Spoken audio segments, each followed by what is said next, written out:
Chapter 11. The morning was budding and I was waiting for warmth. Down the street, a lanky boy was lingering near a stop sign.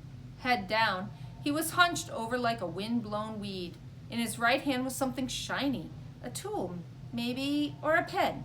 He was smiling just a bit as he told himself a joke only he, perhaps, understood. All day long, I see people lost in thought, talking to themselves, grinning and frowning. He was nothing out of the ordinary. I was in the midst of a conversation with Bongo, who had just pointed out to me that I was a year older, 216 rings old to be precise. Another sprout day, I said. I still feel like a sapling. You don't look a day over 150, Bongo replied. Best looking tree on the block. I'm really, I paused for comic effect, getting up there. Bongo, who was perched on my lowest branch, sighed. A crow's sigh is unmistakable, like a groan from a tiny, cranky old man.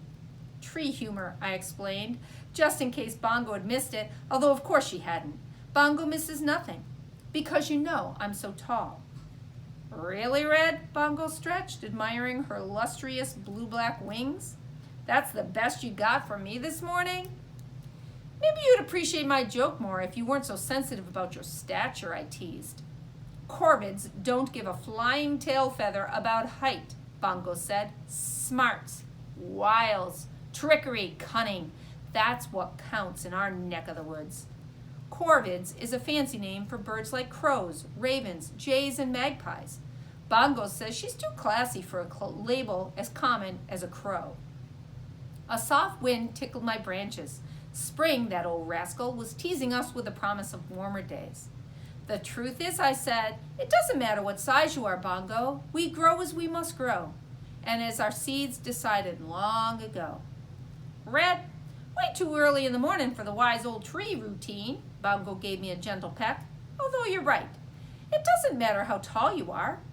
In a fluttery blur, she sailed to a telephone pole far above my leafy canopy. Not when you can fly, pal. At almost the same moment, Smar and the boy who lived in the greenhouse, Stephen, stepped onto their porches. Both had backpacks and both looked eager to greet the day. Their eyes met.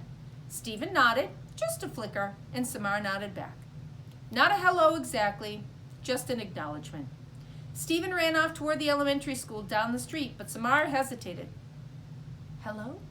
She called softly, and right on cue, Bongo replied, hello, as she did every morning, sounding just like Samar.